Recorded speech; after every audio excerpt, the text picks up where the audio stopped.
Marami daw naiinggit kay Merit. So, totoo nga ba? So, bago natin pagpatuloy ng ating paksa for today's video, kung bago ka pa lang sa aking channel, please subscribe, like, and pakit na rin pa natin guys ang notification bell upang ma-update po tayo tuwing ako ay nag-upload patungkol sa Team Kalingap.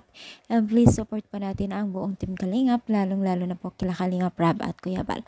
So, ngayon for today's video nga po, no? So, ang dami pong nagsasabi or may mga ilan netizens po na tila naiinggit nga daw ang nakakarami or yung mga nambabas po kay Medit dahil nga po napakalayo na po ang kanyang narating at hindi nila ma-reach yung kanyang kinakatayuan ngayon. So, siguro naman po, ay ini-insist lang po natin sa atin sarili yan. Siguro naman po wala naman pong naiinggit dahil unang-una guys, hindi naman natin kilala itong si Merit, no?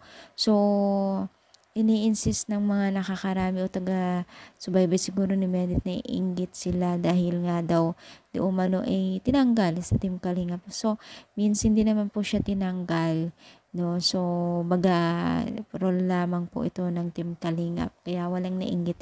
Alam nyo guys, kung ano man ang narating ngayon ni Merit ay narating na rin po ang Team Kalingap dahil sila po yung mismo unang-unang nagpakilala din or kung bakit nakilala itong si Merit. Kaya wag tayong ganon kasi si Merit at ang Team Kalingap ay okay naman po at okay ang relasyon po nila. Kaya wag tayong masyadong assuming na hindi okay ang lahat, no?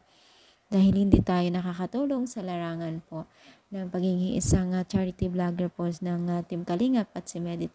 Spread love na lang po dahil siyempre pare-pares naman po na sinusuportahan po natin lahat sila, no? So, ano masasabi niyo? I-comment down, palike pa ating video. Thank you and God bless.